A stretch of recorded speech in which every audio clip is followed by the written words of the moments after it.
Several weeks ago, Michael Spindler and I posted a message to all of you about the directions that Apple is taking as we move forward into the 1990s. This is still a tough and challenging industry, but Apple continues to do well. We wanted to give you an update on this and to let you know that our strategy has not changed since we began this new course almost 2 years ago. But our commitment is still focused first on our core business, Macintosh. Yeah, John, I think that's extremely important to keep in mind that any future progress building Apple from a one product / business company into a multi-business company starts with not blinking on the Macintosh. And we have proven over the last 20 months how to effectively compete in an ever-increasing competitive environment driven by signs of commoditization in hardware. We have proven to be able to put out product in faster cycles and win in the marketplace.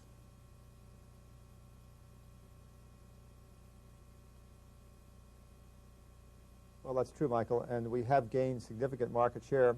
We have reduced our time to market from 2.5 years down to under 12 months.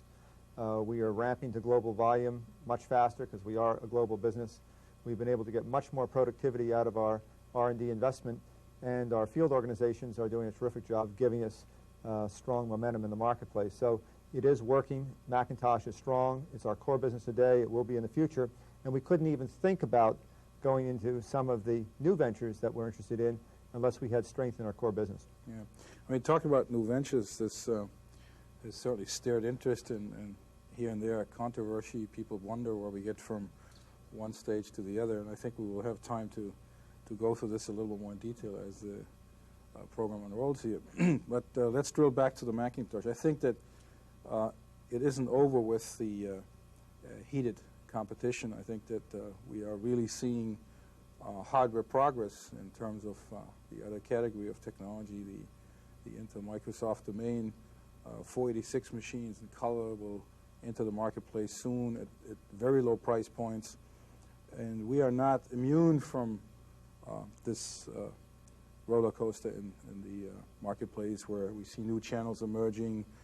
Customer behavior is different. They, in a more maturing marketplace, they buy from new channels in a very different way. Just 9 months ago, we haven't seen some of the Packard Bells being enforced in the marketplace. So we have to be very vigilant and not rest on the success we have. I mean, people congratulate on the strategy that we've put in place and stuck with this and executed this. We have done this with a certain amount of pain. I think the organization is feeling pain in terms of where's the resource and how can I do all these things that apparently needed to be done. So I think I'm absolutely aware of this level of pain that got created, but we're winning with this. So it is not easy by no means, and we should not let loose on working hard and pushing this Macintosh forward in notebooks and desktops and build out this property, move software faster, do new exciting things, and get the market growing. Well, Michael, you and I both had dinner recently with our resellers in the United States. In fact, these were CEOs of resellers who represented about $2 billion of Apple sales. And the thing that really struck me was that they were looking at us as the only bright light in the entire industry. That they said, you've got innovative products, your products are selling, they are differentiated. To me, these people were very clear and forceful in their opinion about Apple is a bright spot that has a future, pointing out into leveraging our technology, building different things, and yet compete in the hardcore of what it is today. And what we saw in the last 6-9 months in the Intel Microsoft category is a brand displacement. Not that this market has grown tremendously. It is just what used to be IBM and Compaq moving through a channel called reselling is now Packard Bell and Dell Computer in a different channel. So the overall market in that category didn't grow all this much. We grew because we found that we still have differentiation in the Macintosh and elasticity in the marketplace, and we can sell it for a little more than all these other clone brands. Not this should make us all complacent, but I think that we still can create, but we must create it faster, real innovation to let the market grow. To me, it is not so much important that we see this picture of less gross margin.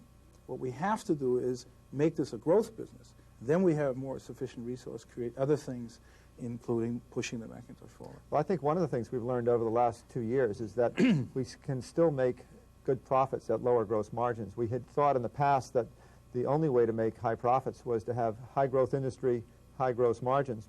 What we've learned is that when we can dramatically compress the time to market and build what we call hit products, which are products that really help sell themselves, that those products are able to give us a very high return, even at lower gross margins, because there's less marketing effort behind those products to get high volumes. Mm-hmm. The challenge is from an implementation standpoint, which means that worldwide manufacturing has to ramp up many products simultaneously around the world. It means that we have to have follow-on products that come on very quickly. So we're proud that we have the ability to get products out in under a year, but we know we have to get that probably down to products coming out every 6 months. Mm-hmm. So the focus is really going to be continually in the 1990s for Macintosh on better and better implementation, and it means that we have to hit on all 12 cylinders all the time. And that's tough on all of us, but that's the name of the game right now. Yeah. No, I think that some of this has really worked well, and thanks to all the efforts across the world and in all parts of the organization. This principle of hit products, we learned from this. I mean, we saw over a year ago that the classic hits the sweet spots in the installed base in this price band of $1,000 to $1,500 in black and white. And this was the fastest selling product we ever had. This year it's different. It's the LC, because we finally get the market to understand what an LC is.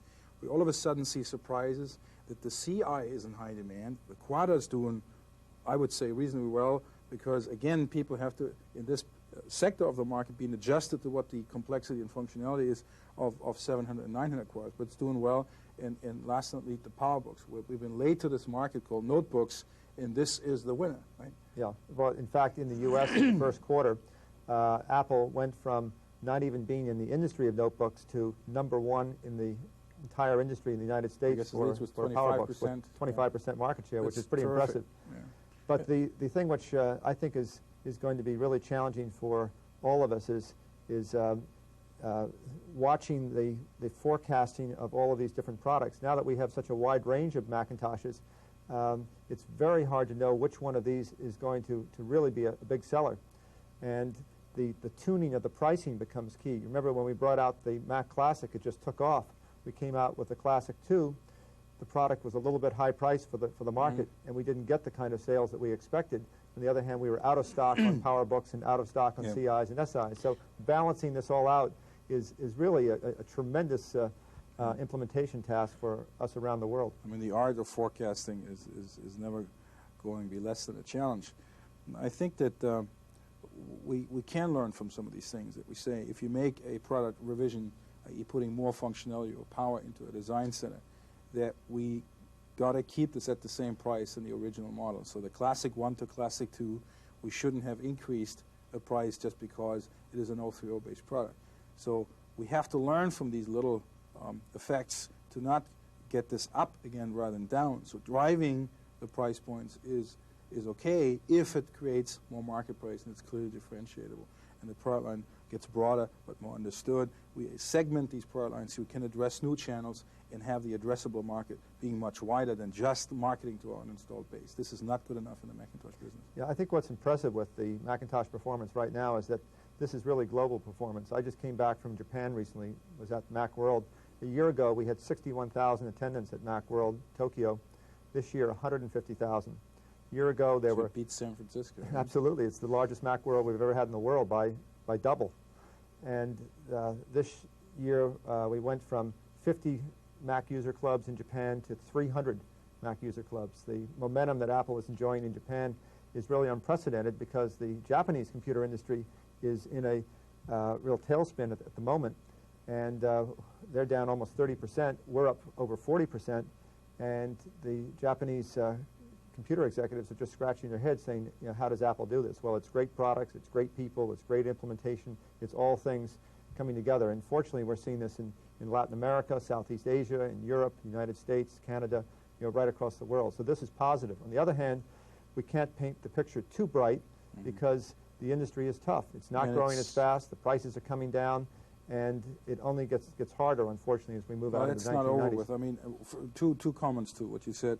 One is that what still matters is brand recognition, and Apple just stands out. This example of Japan is just really eye-opening. We couldn't be more NEC-ish than NEC in Japan. We had to be Apple, and this is a winning proposition because people like to be involved with this kind of product, be it from a reselling end or a user point of view. So brand still matters. Design still matters. The PowerBooks are just great products because they're ergonomically designed. We put communication in, which we will probably talk more about how important communication is to us in the future. So design matters. Everything has to run. I mean, you talked about these 12 cylinders. Everything has to work. I would second saying it's not over. The clone people will not roll over. They have clearly stated whatever it takes for them to compete, they will do. In other words, the price game and war isn't over yet. I have no illusion that as we go forward that we have to somewhat respond if these people go crazy and fight for their lives. It doesn't mean for us suicide. I don't believe this. If we can still put innovation into the Macintoshes, I believe we can going forward. We can grow the marketplace. So it's not necessary that margin drops be disastrous. I think we have to translate the advances of technology into market growth to address new users. Well, we have made tremendous progress in the education market, particularly in the last 2 years. We've completed the transition from Apple II over to Macintosh. That's a solid footing. It's really an annuity business for us going forward, and there's a lot of opportunity to expand it. We're doing well in the home. We're doing well with home office. We're doing well with small business. But in large business, it seems to get harder for us, Michael. And it looks like at this time that Windows is making a lot of progress in large business, that even if it's not as good as Macintosh, some of these customers say, I don't care. It's open. The hardware is cheap. It connects into everything else. Why don't you talk a little bit about what we're doing in the enterprise world to address that issue?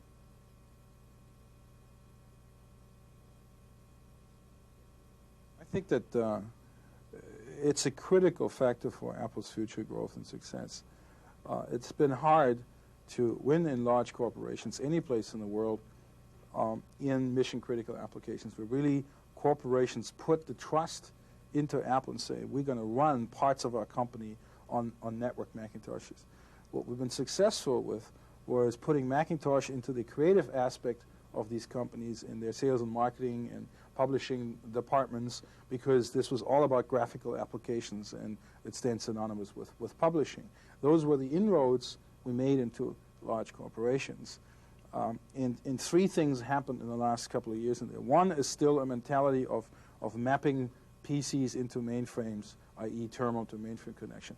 That's what the real success of DOS was, is all these clone machines in very simple functionality, no graphical user interface, mapped into a terminal mode into an existing mainframe box.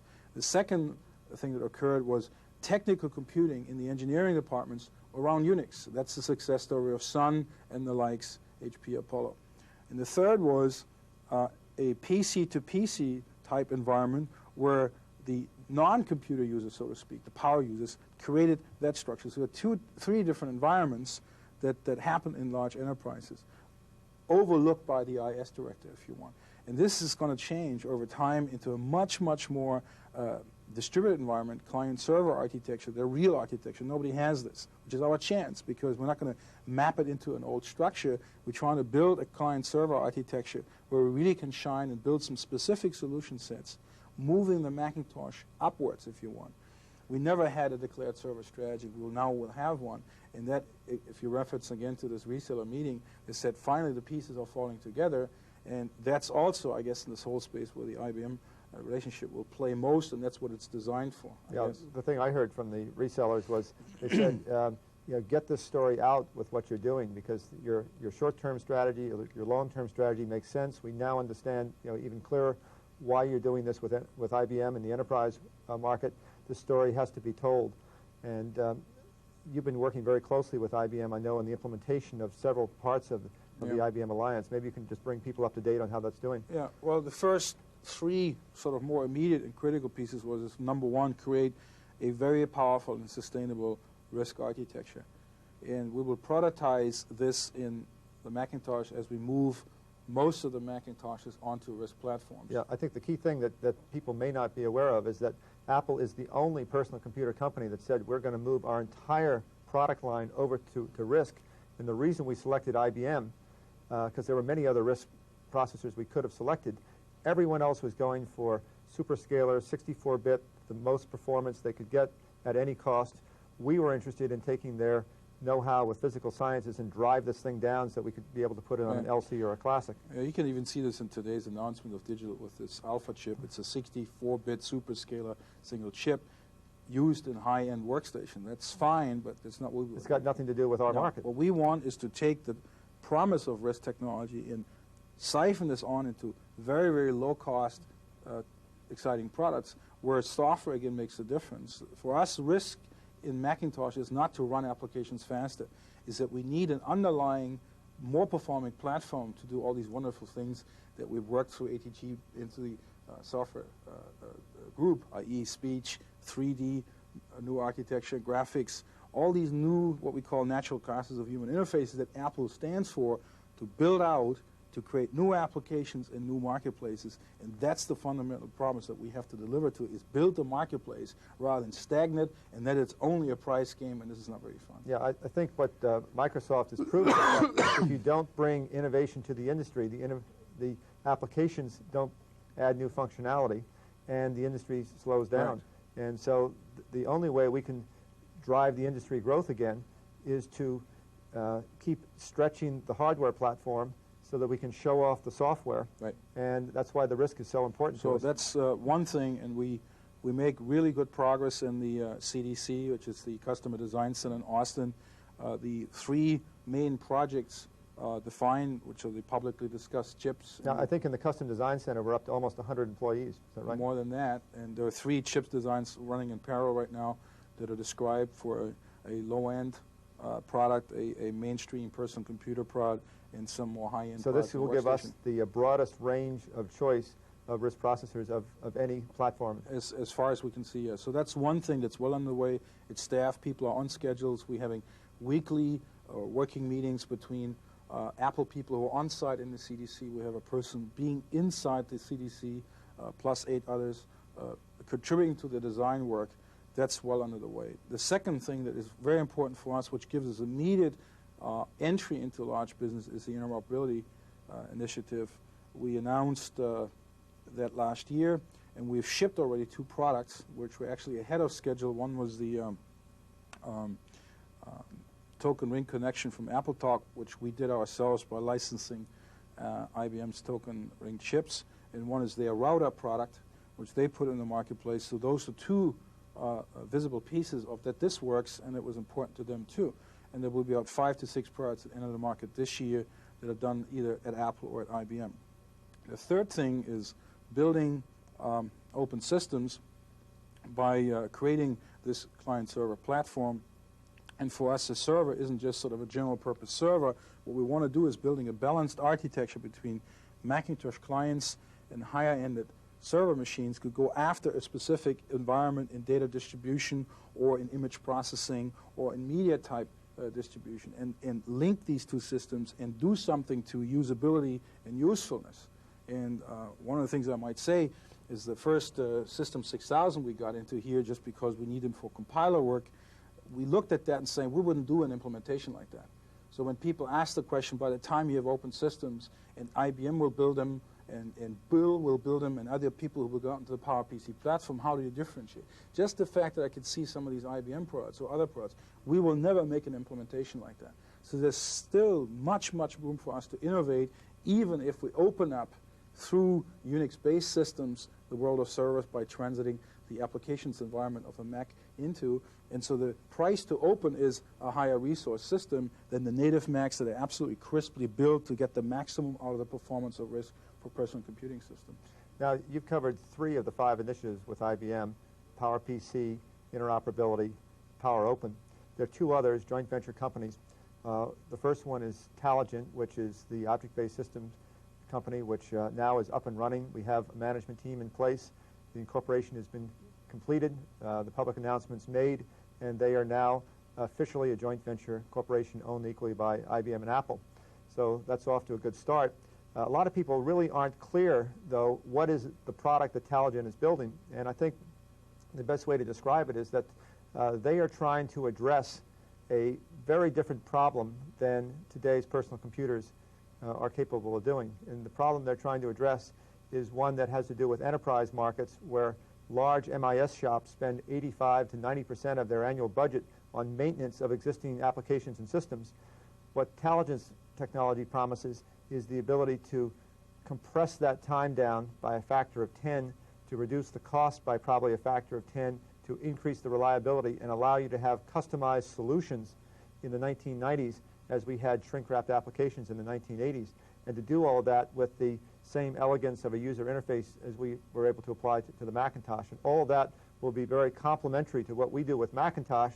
So by the mid-1990s, when Taligent is there, we expect that the hardware platforms will have enough memory so that you'll see actually maybe two environments existing on the same system in an enterprise market, so that it will be Macintosh System 7 or whatever version we're in at that time, with a complementary Taligent, which can work on customized solutions. And this will all be part of a client-server world. And the real way to judge, I think, the Apple-IBM relationship is client-server. But the reason we did it was enterprise markets. The other one was our joint venture company with IBM on multimedia called Kaleida. The tremendous runaway success we're having with QuickTime has meant that we've had to make sure that we really understood well where QuickTime was going to go over the next 2, 3, 4 years, where Kaleida goes.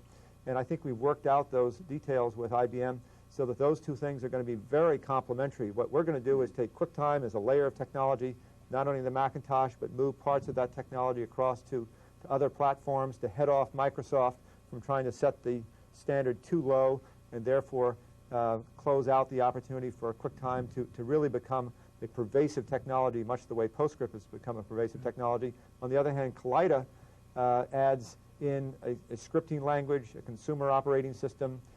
It also adds in a common data format so that content that's developed for IBM computers or Apple computers will be able to play on both machines. So this venture is also taking shape very rapidly. And I'd say overall the IBM relationship still looks very positive now, about 6 or 7 months later. I think it's validating some assumptions we made when you look around what happens in other risk environments such as MIPS/ACE, how Sun is able to pull off some of the developments they have to do. So from a risk standpoint, that was probably a good decision moving forward, and everything else that matter too. We still have to do most of our own work. I mean, there is, as I said, room for product differentiation, even if you try to get to common grounds in what we called in this relationship enabling technologies. I like to go back to QuickTime. This is a big deal, and I think for the first time, I personally believe that multimedia is real. When we saw things that we have done in previous years on the multimedia lab, you had to have 10 technicians come in, cable it up, and set it up, and you would never get this into a framework of head and saying, I am able to do all this thing. Right now, I believe all the pieces are falling into place, and it is as simple and compelling as when we had desktop publishing come in. So you immediately get it. In QuickTime, when I listen to our developer group, is the fastest piece of software adoption for developers since the original introduction of the Macintosh. Yeah, let's just take a moment and make sure everyone understands what QuickTime is. QuickTime is software. It deals with something that was never designed into personal computers in the early years, and that is time synchronization, so that you can take animation and video and graphics and text and sound and be able to synchronize this together. It also has compression algorithms built into it so that you can handle video and animation, which tend to take a lot of memory, and compress that down. But it's designed in a way that you can take out our compression algorithms and substitute in others as they may be developed in future years. So it's a very scalable architecture. The applications are shielded from the compressors, so you can make substitution without having to write new drivers. Same thing is true with the component manager, which allows you to control laser discs or CD-ROM drives or camcorders, again, shielding the application from what those devices are, so you don't need special drivers for it. So it's a very scalable architecture. When we introduced it in December, a few weeks later, we had 120 applications at Macworld in San Francisco. By the time we showed up in Tokyo, just about a month later, we were up to over 230 applications. So the speed at which this is being adopted, it's phenomenal. and it's going from education, K-12, education, higher ed, training, personal productivity, presentations. It's the most pervasive technology that we've had since the introduction of the Macintosh and desktop publishing. The one mistake we could do with this, again, is to holding it to ourselves. And if you look around, what's there in the competitive field isn't there. So the wrong thing would be to hold it close to us. And as you laid it out, we want to take the best implementation in the system on the Macintosh, but let this layer travel across other platforms, so on Windows or Unix. And therefore, we build a QuickTime layer across the entire industry. The whole infrastructure around titles, distribution of software in multimedia through this QuickTime layer, but the best implementation on CD-based Macintoshes, as it will come out this year, is an offering that's crisp, and we can brand QuickTime and saying that it becomes synonymous, a la like PostScript, across multiple platforms. Yeah. Well, if you remember back in the 1980s, we used to try to do everything ourselves and then keep the technology to ourselves. In the 1990s, it's very clear that we have to drive the innovation in the industry because no one else is going to step up to the plate and do it. And we have got to have very rapid time to market because that's the way that we are able to compete as we move a technology like QuickTime over to play on other people's machines. Mm-hmm. But if we don't put it out on other people's machines, then what happens is we get isolated like an island, and we'll discover that stuff that is less good will appear out there, and we'll lose the ISVs, and they'll be out developing on that, and we'll miss another great opportunity. So we're going to move these technologies as rapidly as we can cross-platform. I think also one of the reasons of the stagflation of this industry right now is far less the recessionary trends we have throughout the world. I mean, for instance, the economics of Australia and Canada are so dismal, we call this depression, and yet we're able to increase our market share tremendously and sell 30–40% more volume in those territories. Well, it's incredible. I mean, Australia, which is in a depression, we're up 48%. Yeah, in units. And Japan, which is a market down almost 30%, we're up over 40%. Mm-hmm. And Canada, we're seeing the same thing. The U.S., we're gaining share. Europe, we're gaining share. Latin America, we're booming. So we are showing incredible performance around the world in a very, very tough environment. But that is actually the expense of the other brand leaders. So in the U.S., for instance, we have constantly increased our share in the U.S. reseller channel. And that's by far the most important distribution channel to the marketplace. Yet we see other phenomena coming off, like mass merchandisers and superstores. We cannot ignore this trend. So we're not going to walk out of the work we've been doing over years and years with the U.S. reseller base, but we got to look at segmenting our product line to make it easier to segment that into the channel mapping. And that's work going on with Bob Poett's organization and, as a matter of fact, in other parts of the world to build out this complicated channel matrix and make sure that we don't trip over each other and just don't substitute dollars that were sold over here in this part of the channel sold over here, and then we don't win. We have to have this as an additive strategy, but not sort of close our eyes in front of the phenomenon that superstores around actually be moved into them. The CompUSA thing, we're adding a couple of more. We're looking at Sears. We're looking at some of the mass merchandising channels, but we're not going to run into it without consultation with first ourselves and our channel partners today. So there's lots of work going on in expanding our channels to reach more users, make stuff more affordable, more exciting as we move up in the software space in Macintosh and, as I said, in the enterprise computing era. Why don't you talk a little bit about some of the things you said in Las Vegas and other events so people get a more framework of what this means? Well, I think, first of all, many people at Apple may be surprised to know that one of the largest brands in the United States is Packard Bell. No, not Compaq, IBM, but Packard Bell. And the reason they're so large but almost unnoticed is you don't see them in our traditional reseller channels, but they're in a lot of these new emerging channels, and these new emerging channels, which weren't even a factor 18 months ago, now represent almost 50% of the sales of the personal computer industry in the United States. And I've never seen a change in an industry take place as rapidly as this. So we've said that we're going to go into those consumer channels.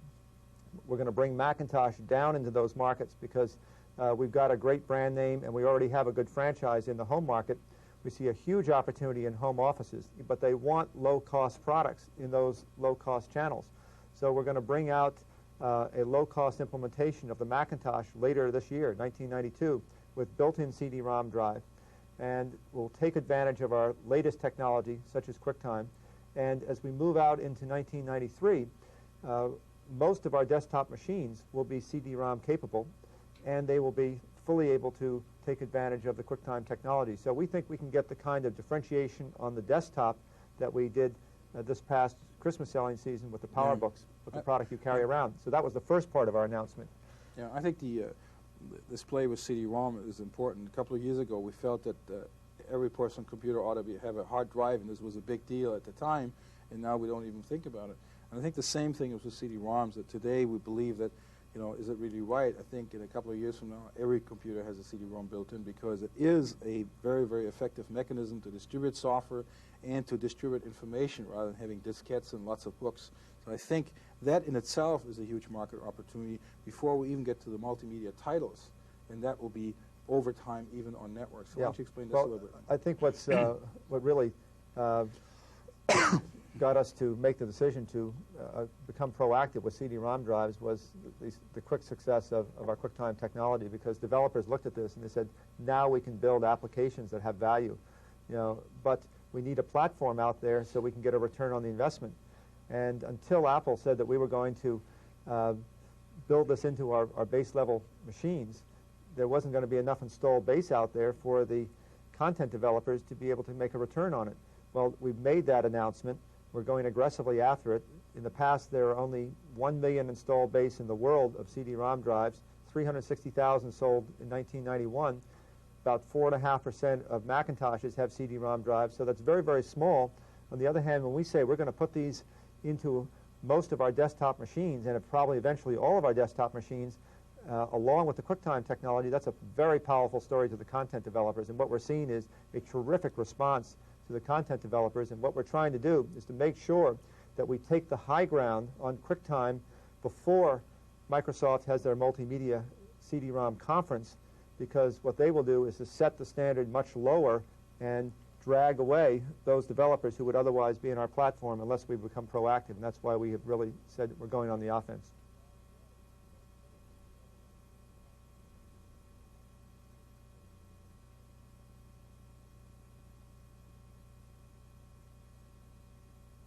Michael, the other thing we talked about at CES, which is the Consumer Electronics Show in Las Vegas, was that Apple was going to go into the personal electronics business.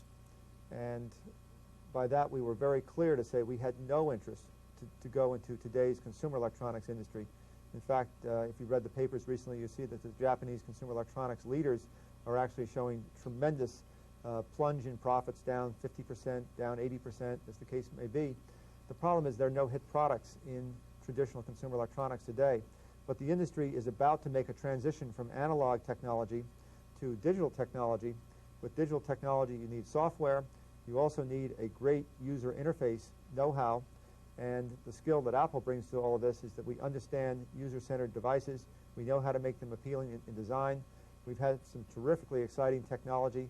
We've just recently demonstrated some of it with handwriting, with gesture, with speech, with QuickTime multimedia. So we have lots of exciting innovation that we can bring into this industry, but we're going to use a different financial model than we did with Macintosh. With Macintosh, we said, we'll invest everything ourselves, we'll keep it to ourselves. With personal electronics, what we're saying is that we will share the risk, we will share the investment. There'll probably be a wide range of different products out there. We can't predict with accuracy which ones are going to be the most popular areas, but we know that once we see some experience out there, what people want, that we've got technologies that will let us build families of these products. Yeah. We may sell these products ourselves because the Apple name is a very powerful name, but other people will be selling them too. So we build both a software technology revenue stream as well as the finished good products revenue stream. I think when we demonstrated this Knowledge Navigator some years ago, people were very skeptical whether this was the pipe dream of the year 2000. I think that what's apparent more and more is that most of these technologies that were presented in there are real and are productizable in very, very, very near future. So I think that having a vision of building more and more personalized products, which is very clear to Apple's mission and the guts of this company, is to be really driven by what turns on users. Whether you build it in large systems or ones you carry with you all the time, I think that's where we stand out, and what people envy us for. This new brave world of telecom being high-speed digital networks, allowing content to be digitized and shifted over networks point-to-point in two ways, allows probably a whole new fleet of products to come out, highly software-driven, digital-type devices, which is very different than the notion of consumer electronics a la yesterday, which was analog and not very user-friendly. Witness the VCR-type problem we all have to get this thing running and using all the functionality. I think what the market values is really functional products that do things for customers, do it immediately, do it simple, and do it affordable. That's, I think, where the sweet spot is. Yeah, I think you're absolutely right. The big difference between a personal computer, even a great one like the Macintosh, is that it's a general-purpose machine, requires some level of skill to be able to operate it. With a personal electronics product, what we call a personal digital assistant, or PDA, what we're really looking at is a particular usefulness. It's focused to do some particular thing, and it has to be very usable. It's been amazing, Michael, the kind of response that we've gotten since we made the announcements at CES. We showed QuickTime at Macworld, and then we talked about Apple's interest to move into telecommunications at Harvard. We have been inundated with companies that say, we have to work with you. In Japan, you know, all the major players say, we have to work with you. You've got the key missing technology that we need to get into digital personal electronics. The telecom companies, not only in the United States, but in Europe and other parts of the world, say, we have to work with you. We see that telecommunications is going from analog to digital. You've got to have devices at the end of that line, and clearly Apple sees the vision, and you've got the user-centered technology. So there's a huge opportunity for Apple to create not just a new business for us, but to create even new industries in the 1990s that can be larger than the personal computer industry was in the 1980s. Here's the challenge, though. As we go from a single product company that is fighting it out in the streets in a commodity industry with Macintosh and winning, how do we implement as we go from a single product company to a multi-business company on a global scale with opportunities in personal computing with products with Macintosh, with enterprise computing with client server as that shift takes place in large corporate accounts, and then with personal electronics with a revolution that's going on as the world goes from analog to digital. Yeah. That's an incredibly big challenge for a company, even of Apple size, to be able to do all of that. And I'd really like kind of your insights of how do we make that transition as a company, because implementation is going to be really tough for all of us. I think this is probably on the minds of every employee at Apple, is our plate to full, number one, and how do we go from what we have and not let loose on what we have to bridge into this new brave world. I think the first prerequisite is that Macintosh keeps winning. It's said that even with lesser gross margin, once we can put innovation into the Macintosh and get more market, we need to have this as a growth business. But let me ask you a question, though, Michael, because you and I have both been asked this question. Some people say, well, why spend all that time on this new stuff? Why worry about enterprise? Why worry about personal electronics? Why not just stick to our knitting, only do Macintosh, and let someone else worry about these new opportunities? Do you think that's sustainable? No, it's not. It's not. We even at 15 or 18% market share, which we enjoy right now, coming from something like 8 in units, it's not sustainable because we will slowly and slowly be relegated to a niche player. We want to be a mainstream company, and it starts with having not a marginal share in Macintosh, but a much more substantial share. It has to say we have to build around the Macintosh. It's tough to win today because entries into the marketplace in this Intel Microsoft cartel have no barrier and cost to entry. They're setting these new price points, prefabricated and packaging this thing. Dell Computer is not a computer company. It's a distribution and packaging company. So is Packard Bell or Southgate or Eastgate or Westgate, all these names that are called the others. They are the major force in the market in terms of setting these low price points. As I said before, we're not immune. So we've got to fight this by trying to put innovation, i.e. growth, back in the industry by having new applications, utilizing all these properties that we're going to work on in both systems design in the Mac and software. So that has to work. It's tough. It has to be implementation, month by month, quarter by quarter, year by year. If we blink on this, it's over. It isn't enough, though. And nobody else is excluded. If you look at the likes of Sun or DEC or IBM, they are not safe, even in their core business, because the world has moved beyond what their core competence was. People don't want mini computers and mainframes. People want stuff that we have. Well, I think, and you made this point earlier on in the conversation, that we got our position with Macintosh in business because of our graphics, desktop publishing.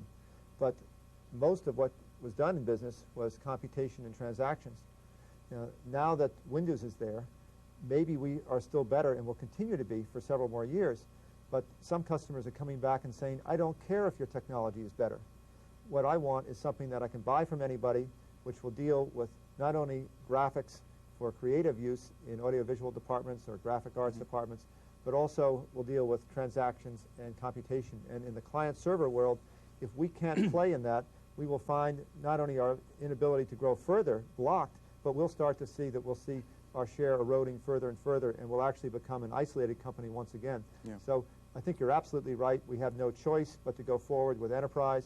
It would have been crazy to do it alone. So I think hooking up with IBM now 6 or 7 months later has turned out to be a very good decision. In the personal electronics, it isn't just about consumer electronics through retail stores. As you know, we've had at least one major airline who's looked at one of our products and say, if you can deliver that product, and this is one that lets you play back information, which takes advantage of several of our technologies. They said, I can use that to do all of my documentation for all of my service and maintenance people, and I'd like 50,000 of those products over the next several years. Now, that's one airline.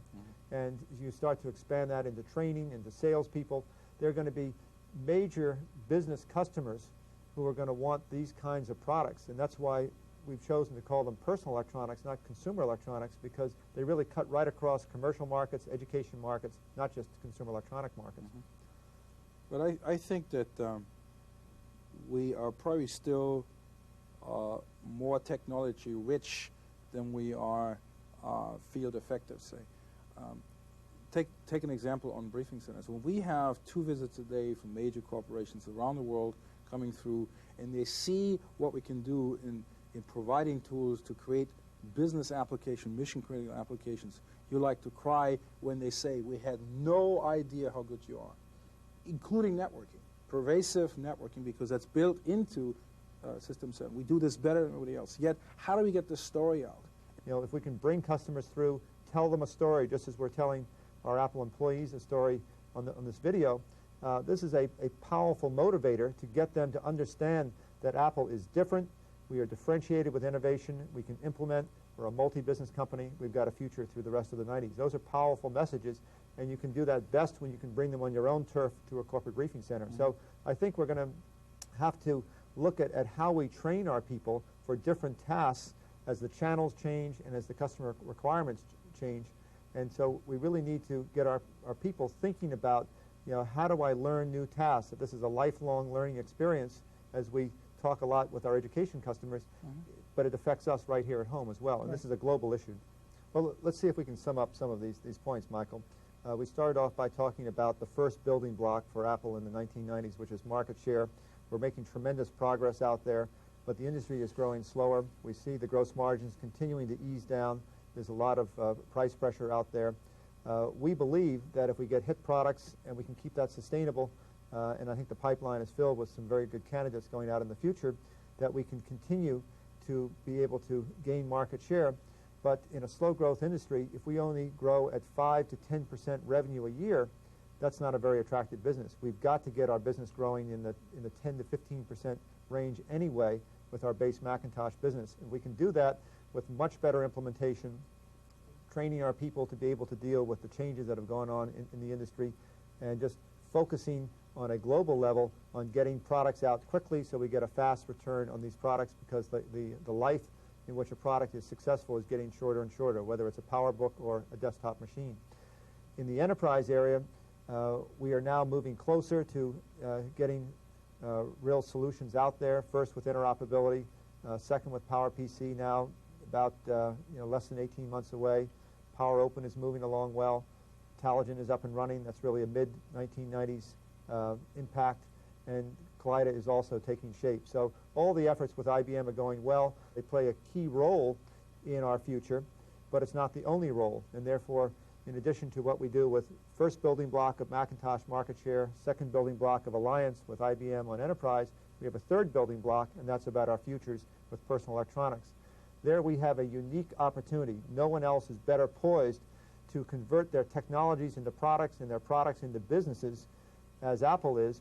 But this takes a great deal of management time to build new relationships with telecom companies, with content developers, with new channels like consumer electronics, and how we implement all of this at a time when we really aren't growing headcount for the company is a real challenge. And so I think we at the EMT level have got to start handing off, more accountability to managers down in the organization so that we can focus our time on some of these new growth businesses, but still know that we have got the major attention of our senior managers at Apple on our core. We can't take our eye off of the Macintosh core, even as we get excited about some of the new things like personal electronics. Absolutely right. And I mean, that's where we try to bring in more process and not bureaucracy, process, fact-based decisions, more accountability. That's where AQM plays, and I'm thrilled about the progress that we made with applying the AQM process, not to demonstrate something, rather than to really make this part of everybody's life. And the consultant we had in early on said, Apple is, asked him, tell us where we are vis-a-vis other sort of renowned companies. He said, you're the fastest company after first year to have gone through adopting the principle. And there's tangible evidence of some of these success stories in multiple departments doing this. So in a lesser growth business that needs to be managed much more tightly, he can't do this without ever blinking on implementation, process management, accountabilities, and award process orientation rather than just the winging it type of management style. And that's where we try, as you pointed out, have to instill more pushing accountability and responsibility downwards into the organization and let us worry about the strategic options for Apple, but the running of the business is absolutely much more down in the organization itself with good data, fact-based management, and not saying just because I know something empirically I can make decisions. Yeah, I think that's absolutely right, and I think that the AQM, Apple Quality Management, is a great example of how we re-engineer work at Apple. So it isn't just about the quality control that goes on in the factory or the engineering labs. It's about quality that goes through the entire systemic process, including the relationship with the customer and a relationship with vendors and everything that we do. And I think in the 1990s that Apple has got to be on the leading edge of how we re-engineer work. That's where productivity comes from. We've got great tools to do that with. We've got very smart people. 70% of Apple employees are professionals, which is extraordinarily high ratio. And I think we need to get even more diversity in our management.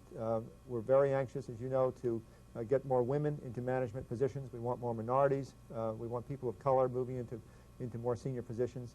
And these things won't happen unless you and I personally put our commitment behind it. And I know both of us feel very strongly about this. We want an Apple of the 1990s to not just be a company that succeeds by the numbers, but we want it to be an environment where people feel that this is a leading-edge company in every way. And we have an extremely smart workforce. This is not smokestack at all. And so we have to have disagreements. We have to argue about how to do this thing. This is not top-down, in my opinion. But I think what we have set in place since 20 months, so to speak, is that we don't fight. We don't have major discrepancies of what's this all about. What we have to have is good arguments about how to do things, and that just brings people forward in excelling in their personality, in their style, and we see who can lead more and can take more. I have asked my managers to be absolutely vigilant on affirmative action and look at the work pool and employee base in widening what we have today. And that means women in higher positions. It means other groups coming forward. And so they are absolutely looking at that, how we can do this. Now, as we move around the country, I mean, we have made choices in Colorado and Austin. This has some challenges with it because what we had in Fremont, can we build this in Colorado? And so we have to look at all these aspects. But it's in people's mind. It is not an edict either. Is people are dealing with this at their managerial level. I'm pretty happy about the progress we made, that people absolutely live this rather than it's hokey or lip service or something. Michael, I'd just like to finally make one comment about working together, because I think the way you and I work together is probably a pretty good symbol for the rest of the company. We've learned over the last 2 years that we've been able to get an awful lot done when we have one agenda and we work it as a team. I think the organization knows that you and I feel pretty comfortable working with each other, and they can talk to either one of us and they get the same consistent story, and we haven't changed in 2 years in terms of where we're headed. What we need to do is to make sure that symbolism gets translated throughout all parts of Apple. As we make this transition from single product company or a company with lots of technologies that wants to turn them into businesses, the only way we will implement it successfully is people working together. It's the cross-functionalization relationships, and it's the handoff of things from you and me and other members of the EMT. We've got to move more of the decision-making down into other layers of the organization. There's no more bandwidth left for us to do it. It's not good for the company, and we've got to develop people who can take on bigger and bigger roles in the management of what is a very large global corporation. I think what we're doing is we're managing today as much as we prepare for the future. Good. And I think that's a great close. Good to be with you all, and we look forward to keeping you abreast of the many changes and exciting things that are going on at Apple in the future.